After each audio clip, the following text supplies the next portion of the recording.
দেখিলা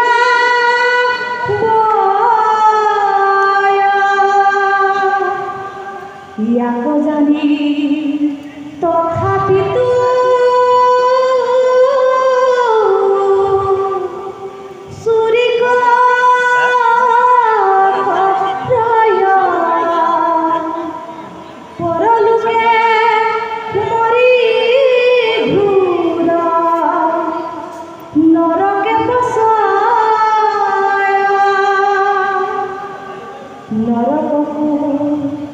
যাইবে লাগে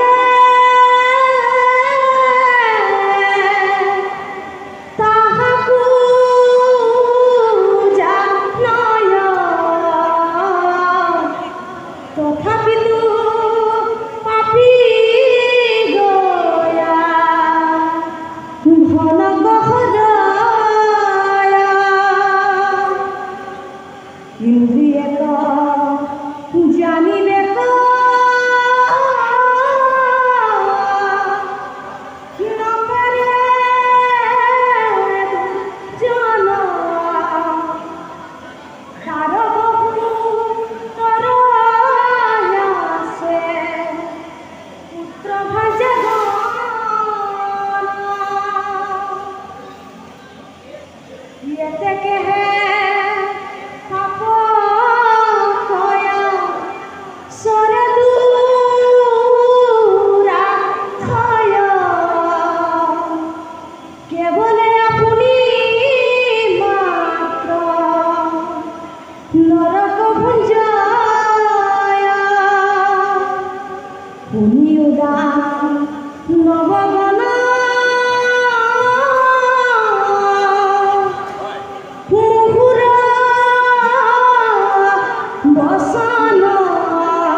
শ্রীমন্ত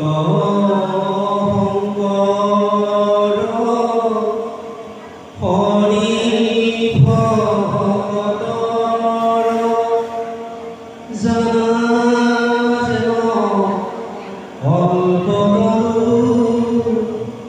তাহান্ত বিনা নাই নাই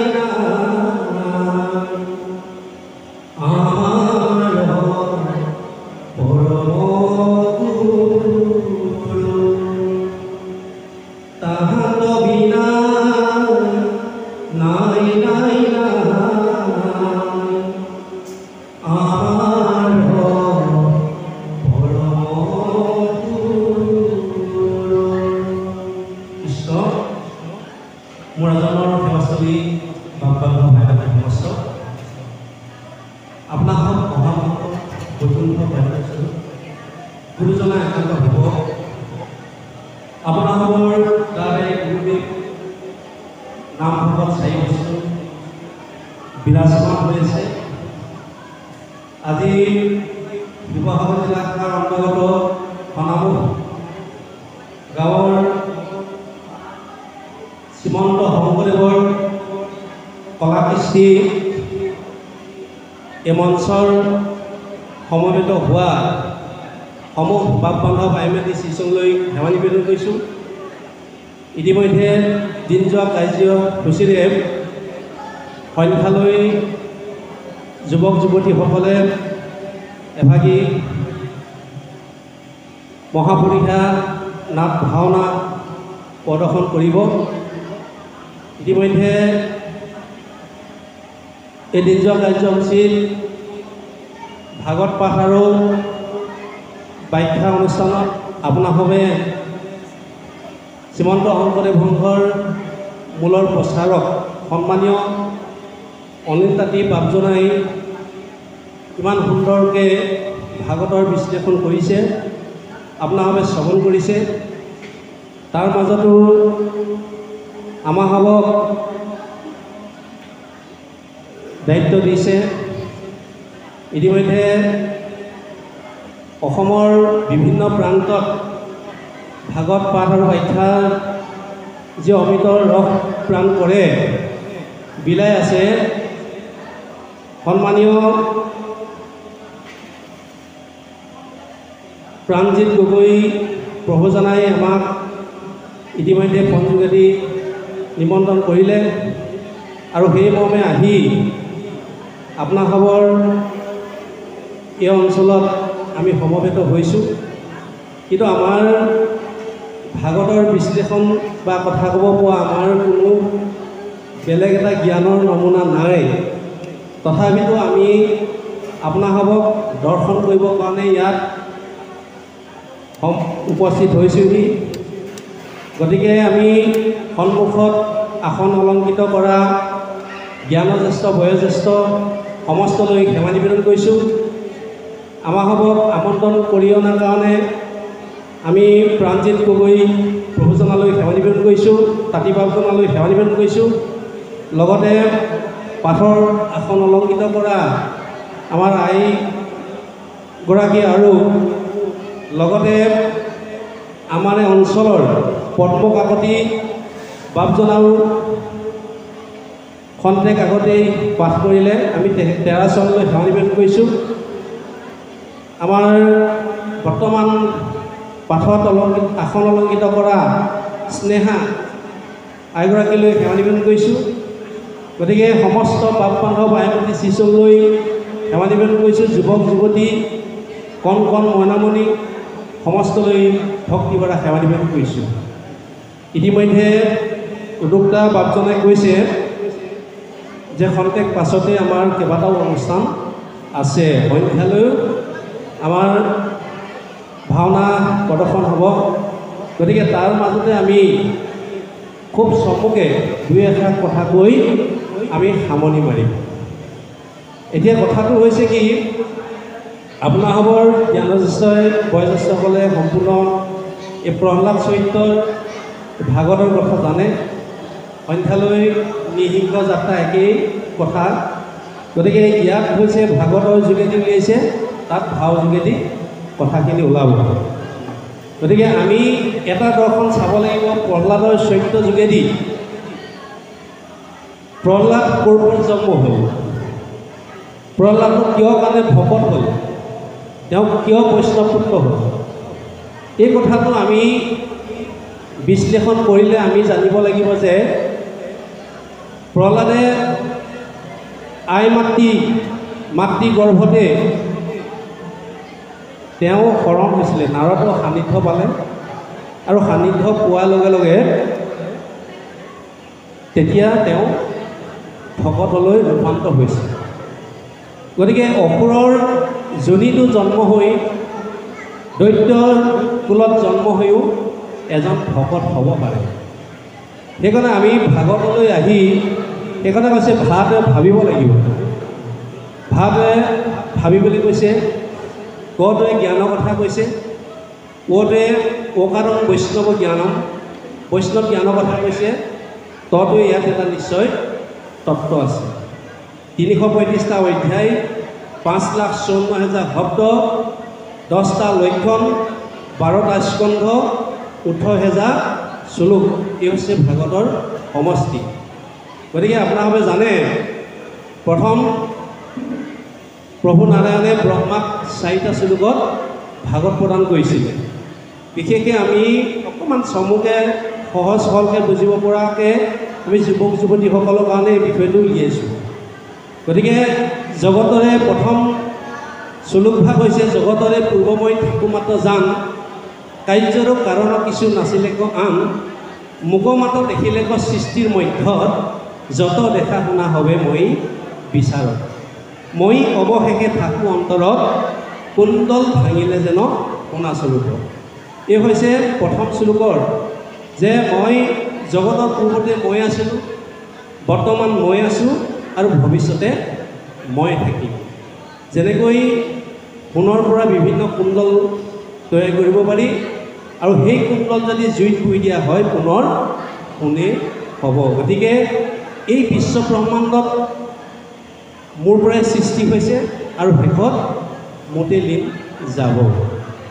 2 নম্বৰ শ্লোকভাগ হৈছে অবস্তুক দেখায় বস্তুক আবৰি এহিকে মোহৰ মায়া জানা নিষ্ঠ কৰি নাথাকিতো দেখি যেন চন্দ্ৰমাদু তয় থাকোতৰা হুক যেন কেহুনে দেখয় হিমতে মায়াৰ কৰি স্বৰ্গ আশাৰ বিষয় মাত্ৰ দেখাৱে জীৱক অবস্তুক দেখাৱে বস্তুক আৱৰি আমি যিবিলাক পাৰ্থিৱ বস্তু বুলি ভাবি আছোঁ প্ৰকৃতাৰ্থত অবস্তু সেইবোৰ হৈছে মায়া মা পতে নেতিবাচক নাই ইয়াৰ পতে ইতিবাচক আছে যিটো আজি আছে কাইলৈ নাই সেইটো হৈছে মায়া গতিকে আমি এই পিছত অভাগ শ্লোক অলপ যদি সময়টো নহ'বই চাগে গতিকে আমি পিছত অলপ সময় যদি হয় আগধৰিম এতিয়া আমি এই ভাগৱতৰ যোগেদি আমি এটা কথাই জানিব লাগিব যে আমি ঘৰখন কেনেকৈ তই হেৰ বৈষ্ণৱ পুত্ৰ ভৈলি যাৰ 21 পুৰুষ তই কৰিলি উদ্ধাৰ গতিকে বংশত যদি বা গাঁওখন যদি উদ্ধাৰ কৰিবলগীয়া হয় তেতিয়াহ'লে আমি এজন ভকত জন্ম দিব লাগিব এজন বৈষ্ণৱ পুত্ৰ জন্ম দিব লাগিব তাৰ কাৰণে আমি কি কৰিব লাগিব আইসকলৰ আমি এই আঁচনিটো ল'ব লাগিব বিশেষকৈ আমাক কলি ঠাই দিছে যে নিপতি উলন্ত কলি টোপতিলো স্থান জৈত খেলে যোৱা পাশা কৰে মদ্যপান স্ত্ৰী পঞ্চ শুনা গৃহস্থত থাকৈ জৈত এহি চাৰি ঠাই দিলোঁ পঞ্চগয়া তৈত মদ ভাং খোৱা ঠাই যোৱা পাশা খেলা ঠাই পৰস্ত্ৰী আৰু পঞ্চশুনা পাপ এতিয়া পঞ্চশুনা পাপটোৰ বিষয়ে অকণমান আঁত ধৰিব লাগিব কাৰণ প্ৰহ্লাদ চৰিত্ৰটো যেতিয়া ওলাই আছে এই ভাগৱতৰ কথা কাৰণ আমাৰ গৃহস্থী ধৰ্ম পালন কৰিবলৈ যাওঁতে আমাৰ নিতৌ 5টা পাপ লাগে আইসকলে জানে বাৰু ঠাই সাৰোঁতে পাপ লাগে মছলা পিছোঁতে পাপ লাগে ৰন্ধন কৰোঁতে পাপ লাগে কন্দনি পেহনি চুলি কলক্ষী মাজনী গৃহস্থৰ পঞ্চশিক্ষা সিজে ৰাতি দিনি এহিদুকে গৃহবাসী স্বৰ্গ নেযায় কৃষ্ণে অৰ্থে কৰি পুনৰ মুকুতি পায় এই পাপকেইটাৰ কাৰণে ঘৰখনৰ আইগৰাকী বৈকুণ্ঠটো দূৰে কথা স্বৰ্গলৈ যাব নোৱাৰে কিন্তু ভাগৱতে সিদ্ধান্ত দিছে কি বুলিছে জল পুষ্প ফল মূল খাদ্য দ্ৰব্য যত অন্ন আদি কৰি হবে কৃষ্ণত অৰ্পিব আমি যিমান দ্ৰব্য কৃষ্ণত অৰ্পণ কৰি দিবলৈ কৈছে যেনেকৈ আজি উদ্যোক্তাসকলে সেৱকীসকলে যি অন্ন যি প্ৰসাদ গোটালে কাক দিলে ভকতক দিলে ভকতে পুনৰ পোনে পোনে ভগৱন্তলৈ অৰ্পণ কৰিলে তাৰপিছতে আমি সকলোৱে গ্ৰহণ কৰিম গতিকে সেইকাৰণে আমি ঘৰখনৰ পৰা আমি কেনেকৈ কৰিম ৰন্ধন কৰাৰ আগতেই এমুঠি আমি কি কৰিব লাগিব ঈশ্বৰৰ নামত অৰ্পণ কৰিব লাগিব আৰু পাছৰখিনি খাবলৈ দিওঁতে স্বামীকে প্ৰমুখ্য কৰি ঘৰৰ আলহী অতিথিক কৃষ্ণ মন্ত্ৰটো উচ্চাৰণ কৰি দিবলৈ কৈছে কৃষ্ণ মন্ত্ৰটো উচ্চাৰণ কৰি দিলে কি হ'ব হৰিনাম সূতাখন পাপ ভোহাংগন ক্ষণেকতে দহি কৰে চন হৰিনামে আমাক কি কৈছে পাপ খণ্ডন কৰে হৰিনাম কি হৈছে মৃত্যু সঞ্জীৱনী হোমধুৰ হোমংগল তিতাপ নাশ মহাধন পৰকালৰ বিষ ভৱ সিদ্ধিদায়ক গতিকে যেই নাম সেই হৰি জানা নিষ্ঠ কৰি গতিকে আমি অৰ্পণ কৰি দিয়াৰ পিছত পাছৰখিনি আমি ঈশ্বৰৰ নাম লৈ সকলোৱে সেৱন কৰিব লাগে কাৰণ আমাৰ অন্ন ব্ৰহ্ম আছে অন্নৰ পৰা হাত ধাতু সৃষ্টি হয় অন্নৰ পৰা ৰস ৰসৰ পৰা তেজ তেজৰ পৰা মেদৰ পৰা মাংস মাংসৰ পৰা মজ্জা মজ্জাৰ পৰা অস্থি অস্থিৰ পৰা শুক্ৰ ঈশ্বৰৰ অৰ্পিত শুদ্ধ অন্ন খালে শুদ্ধ শুক্ৰৰ সৃষ্টি হ'ব আৰু শুদ্ধ সূত্ৰৰ পৰা শুদ্ধ সন্তান জন্ম হ'ব। যদি তাৰ বিপৰীতে অখাদ্য গ্ৰহণ কৰে তেতিয়া কি হ'ব? অভাৱ ভোগাখিনি জন্ম হ'ব। সেইকাৰণে প্ৰহ্লাদৰ কি হৈছে? নাৰদৰ সান্নিধ্য পাই শুদ্ধ প্ৰভাৱ শুদ্ধ ভ্ৰমণ কৰাৰ লগে লগে অহৰ্নিশে শ্ৰৱণ কীৰ্তন কৰোঁতে তেওঁ ভক্তি লাভ কৰে, ভগৱতৰ সান্নিধ্য লাভ কৰে। গতিকে এই প্ৰক্ৰিয়াখিনি যদি আমি ঘৰতে কৰিব পাৰোঁ, তই সেইবোৰ এতিয়া কৈছে কলিত কি বুলি প্ৰমাণ পাতিছে যে জৈতৱৰে সৰ্বভক্তি তৰকে খবৰ নাচা বিবি পাপি গৃহস্থ সৰ। গতিকে য'ত সৰ্বভক্ত কৰে তালৈ তুমি কেতিয়াও নাযাবা বুলি নিৰ্দেশনা দিছে। য'ত এখন ঈশ্বৰৰ চৰণত এখন লোক আছে তলৈ তুমি তালৈ তুমি নাযাবা। গতিকে আমি কি কৰিব লাগিব? আজি এই অঞ্চলত ভকত আছে কাৰণে এনেকুৱা এটা অনুষ্ঠান আয়োজন কৰিবলৈ সক্ষম হৈছে। কাৰণ প্ৰভুভগৱানে কৈ থৈ গৈছে, যেতিয়া প্ৰভুভগৱানক উদ্ধৱে লগ হৈছে তেতিয়া উদ্ধৱে কৈছে, হে প্ৰভু তুমি যে বৈকুণ্ঠলৈ যাবা ভাড়া এৰি, গতিকে তুমি মোক লৈ যোৱা। তেতিয়া প্ৰভুভগৱানে কি কৈছে? তুমি আমি দুয়ো গ'লে মিলিব লোক হৈব জ্ঞানীটো ভগতিৰ পথ পীড়িত জনপতি বুজিবে চাৰ ভুইব ভগৱতী তেবে প্ৰদান। গতিকে তুমি আমি যদি দুয়ো এই ভাষাত এৰি গুচি যাওঁ তেতিয়াহ'লে ইয়াত ভক্তি ধৰ্ম লুপ্ত হ'ব। আৰু যেতিয়া ভক্তি ধৰ্ম লুপ্ত হ'ব তেতিয়া কি হ'ব? ইয়াত অধৰ্মই বিৰাজ কৰিব। গতিকে তুমি কিছুকাল থাকা। গতিকে কি কৰিবা? মোৰ শ্ৰৱণ কীৰ্তন প্ৰচাৰ কৰিবা। গতিকে আজি ইয়াত এই অঞ্চলত ভকত আছে কাৰণে এনেকুৱা শ্ৰৱণ কীৰ্তন অনুষ্ঠান আয়োজন কৰিবলৈ সক্ষম হৈছে এনেকুৱা। গতিকে আমি এই কমিটি উদ্যোক্তা কমিটিৰ সমস্তলৈ আমি পুনৰবাৰ ধেমালি হৈ কৰিছোঁ কৃষ্ণ। কাৰণ বৈকুণ্ঠ গ'লে কি হ'ব? বৈকুণ্ঠলৈ গ'লে আমি পুনৰ আৰু ঘূৰি আহিব নালাগে। স্বৰ্গৰ পুণ্য ক্ষয় হ'লে দুনাই নৰকত মৰিব লাগে। কিন্তু ভাগৱতে সিদ্ধান্ত দিছে। কিন্তু যদি আমি বিশ্লেষণ কৰোঁ জয় বিজয় কোন আছিল? বৈকুণ্ঠ দৌৰি আছিল। তেনেহ'লে জয় বিজয় কিয় আকৌ পুনৰ এই মন্যধামলৈ আহিব লগা হ'ল? কাৰণ জয় বিজয় নিজৰ ভক্তি বলত বৈকুণ্ঠত স্থান পোৱা নাছিল। জয় বিজয় পিতৃ এজন ঈশ্বৰৰ একান্ত ভকত আছিল। যেতিয়া জয় বিজয় জন্ম হয় তেতিয়া মাতৃ বিয়োগ হয়। তেতিয়া জয় বিজয় পিতৃয়ে ভাবিলে যে মই এই শিশুটি যদি লালন পালন কৰি থাকিব লগা হয় তেতিয়া দেখোন আকৌ মই বিষয়তে বুজিব লাগিব। গতিকে তাৰ শিশু তাতে এৰি তেওঁ বনলৈ ঈশ্বৰক আৰাধনা কৰিবলৈ গুচি গ'ল। ইফালে ভগৱানে কৈছে নহয়, মই বিনে ভকতেনি চিতে কিছু জ্ঞান মই ভকতৰ পৰে নাজানো মান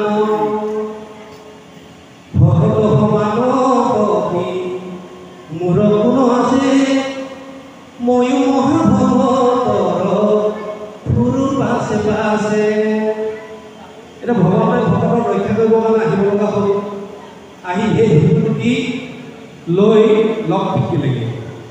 লক্ষীক যথাসময় ডাঙৰ দীঘল কৰিলে। মনত পালন কৰাৰ পিছত ডাঙৰ দীঘল হোৱাৰ পিছত চাকৰি হিচাপে বৈকুণ্ঠ দৌৰিলে।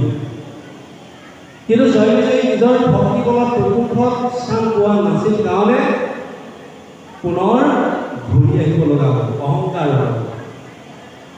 সেইকাৰণে তিনিটা জন্মত পুনৰ বৈকুণ্ঠ পৰিভাৱে চিন্তি পুনৰ বৈকুণ্ঠত স্থান পাইছে।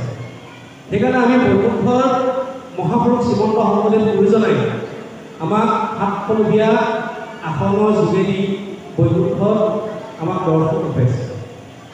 প্ৰথম হৈছে শান্তবিলাস। শান্তবিলাস হৈছে বিলাস মানে শান্তি ঠাই, শান্ত মানে শান্তই শান্তি, য'ত শান্তিয়ে শান্তি। এতিয়া আমি শান্তি লাভ কৰিবলৈ হ'লে আমি কি কৰিব লাগিব? আমি একমাত্ৰ ঈশ্বৰৰ চৰণত আশ্ৰয় ল'ব লাগিব, শৰণ ল'ব লাগিব, তেতিয়া আমি শান্তি লাভ কৰিব পাৰিম।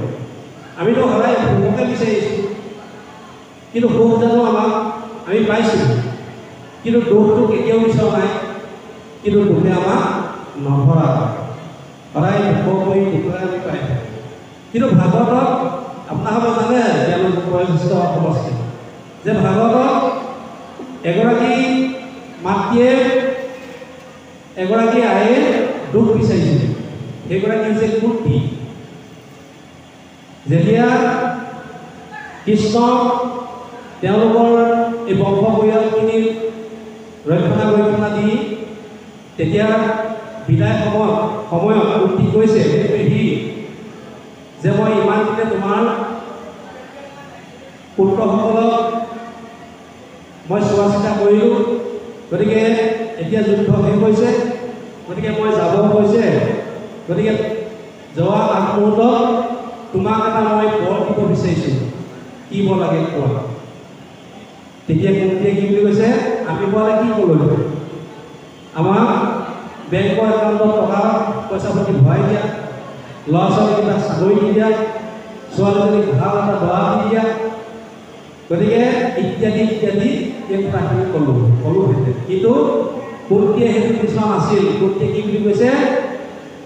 যে মোক এনেকুৱা দুখৰ কৰি দুখ দিয়া যাতে মই এই দুখৰ ওপৰত যে তোমালৈ মনত পৰে। গতিকে আমি সেই দুখৰ মাজত সুখ বিচাৰি পোৱা সেইগৰাকী কুন্তি আই। গতিকে আমি ঈশ্বৰৰ চৰণত যদি একান্ত কায় বাক্য মনেৰে যদি আমি শৰণ লওঁ, তেতিয়া আমি সেই প্ৰথম দুৱাৰখন আমি অতিক্ৰম কৰিব পাৰিম। দ্বিতীয় দুৱাৰখন হৈছে পদ্মবিলাস। পদ্ম মানে পদুম ফুল। পদুম ফুলৰ বিশেষ গুণটো হৈছে ই বোকা পানীত থাকিও ই কেতিয়াও লিপ্ত হৈ নাথাকে। কিন্তু আমিও ঠিক একেই সংসাৰৰ মায়াত আবদ্ধ হৈ মানে জৰ্জৰিত হৈ আছে যদিও যাতে সংসাৰৰ মায়াই আমাক অতিক্ৰম কৰিব নোৱাৰে, তাৰ মাজেদি আমি ভকত সেৱা কৰিব পাৰোঁ, গুৰু সেৱা কৰিব পাৰোঁ, তেতিয়া আমি সেই দুৱাৰখন লাভ কৰিব পাৰিম। তৃতীয়খন দুৱাৰ হৈছে শ্বেতবিলাস। শ্বেত মানে বগা, বগা হৈছে সত্যপতি শুদ্ধপতি। এতিয়া আমি যেনেকৈ এজন যদি কোনোবা এজনে যদি ক'লা চশমাখন পিন্ধি থাকে, তেতিয়া কি দেখিব? ক'লাই দেখিব। ৰঙা পিঠা লগাব, ৰঙাই দেখিব।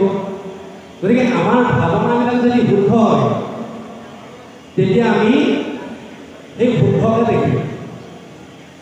কিন্তু আমাৰ ভাৱনাবিলাক যদি অশুদ্ধ হয়, তেতিয়া আমি সকলোকে অশুদ্ধ দেখিম। এজন ভাগৱত পাঠ আৰু ব্যাখ্যা আলোচনা চলি আছে, তাৰ মাজতে হনুমানে ছদ্মবেশ ধাৰণ কৰি তাতে শুনি আছে। তেতিয়া কি বুলি কৈছে? সেই হনুমানে কৈছে, তাত শুনি আছে, শ্ৰৱণ কৰি আছে। তেতিয়া ব্যাখ্যাকাৰসকলে কৈছে যে অসম্পূৰ্ণ যিবিলাক ফুল আছিল, সেই ফুলবিলাক বগা আছিল। তেতিয়া হনুমানে ৰ'ব নোৱাৰি আশ্ৰম ৰূপ ধাৰণ কৰি ক'লে, মই হনুমান, যেতিয়া অসুবলত মই নিজে আছোঁ, ফুলবিলাক প্ৰকৃতাৰ্থ ৰঙা, তেতিয়া ব্যাখ্যাকাৰজনে ক'লে যে হে হনুমান, যেতিয়া ৰাৱণে সীতাক হৰণ কৰি নিছিলে সেই সময়ত তুমি তাত আছিলা সঁচা, আৰু সেই দৃশ্যটো দেখাৰ লগে লগে তেতিয়া তুমি তোমাৰ চকুত ভমকত ৰঙা হৈ গৈছিল, তোমাৰ চকুৰ ভমকত তেতিয়া তুমি এই ফুলবিলাক সমস্ততে ৰঙা দেখিবা। গতিকে সেইকাৰণে আমাৰ ভাৱনাবিলাক শুদ্ধ হ'ব লাগে, সত্য হ'ব লাগে। আমি প্ৰথমে ভকত এজন লগ পোৱাৰ লগে লগে আমাৰ ভাৱনাবিলাক কি হয়, বেয়া চৰিত্ৰটো আমাৰ আলোচনাটো বেছি হয়। কিন্তু আমি সেইকাৰণে আমি যদি এই শুদ্ধ ভাৱনাত যদি থাকোঁ তেতিয়া সেই দুৱাৰখন অতিক্ৰম কৰিব পাৰিম। তাৰপিছত আছে শংখবিলাক। শংখ হৈছে ৰাজশংখ। ৰাজশংখ যেনেকৈ সি পানী আৰু গাখীৰৰ মাজত যেনেকৈ গাখীৰ নিৰ্বাচন কৰি খাব পাৰে, ঠিক তেনেকৈ আমাৰ বেয়াৰ মাজত ভালবিলাক নিৰ্বাচন কৰি কোনটো দোষ, কোনটো সুখ, কোনটো দোষী, কোনটো নিৰ্দোষী, এই কথাখিনি আলোচনা কৰি বেয়াবিলাক পৰিহাৰ কৰি ভালবিলাক ল'ব লাগিব। তেতিয়াহে আমি সেই দুৱাৰখন অতিক্ৰম কৰিব পাৰিম। তাৰপিছত আছে কনক দণ্ড। কনক দণ্ড হৈছে কনক মানে ভোট, দণ্ড মানে লাঠি। লাঠি নিজৰ অস্তিত্ব নাই, সি আনে পকাইলৈ কৃপা কৰে। ঠিক আমি গুৰুৰ ওচৰত যেতিয়া শৰণ লওঁ, গুৰুৱে যিখিনি কথা আমাক ক'ব, শিকাব, এই কথাখিনি পালন কৰোঁতে তেতিয়া আমি এজন মূল্যৱান, তাৰমানে গুণলৈ ৰূপান্তৰ হ'ম, এজন মূল্যৱান বস্তুলৈ ৰূপান্তৰ হ'ম। আৰু শেষৰ তাৰমানে আমি চব কৰিবলৈ কৈছে, শেষৰ দুৱাৰখন হৈছে গোলোকধাম। গো মানে বেদ, লোক মানে স্থান। সেই হৈছে ভগৱন্তৰ এই সাতখলপীয়া আসনৰ যোগেদি আমাক দেখুৱাই থৈ গৈছে, দেখুৱাই থৈ গৈছে। গতিকে কপিলৰ যোগেদি মাতৃ দেৱহতি কৈছে যে ইয়াতেই স্বৰ্গ আছে, ইয়াতেই নৰক আছে আৰু ইয়াতেই বৈকুণ্ঠ আছে, কিন্তু আমি কৰ্মফলেহে তাত লাভ কৰিব পাৰিম। সেইকাৰণে কৈছে যে মনোশুদ্ধি কৰি আদি যতেক আশ্ৰয়, সৎ সবাৰকো জানিবা নিশ্চয়। জীৱনত দুৰ্লভ পাঠ সংগত হয়, কিন্তু দুৰ্জন হওঁ এৰিবে নাকয়। সেই সংগে নিতে যদি সাধুত কৰিত, মুখ্য দুৱাৰে দিবে পয় মুকুত। মা তুমি ভাল মানুহ যদি হ'ব বিচৰা, তেতিয়াহ'লে বেয়া হওঁ ত্যাগ কৰিব লাগিব, আৰু তেতিয়া মোৰ চৰণত শৰণ লোৱা, আশ্ৰয় লোৱা। সেই সংগে নিতে যদি সাধুত কৰিত, মুখ্য দুৱাৰে দিবে পয় মুকুত। তেতিয়াহে মুখ্য দুৱাৰ লাভ কৰিব পাৰিব। কৃষ্ণ।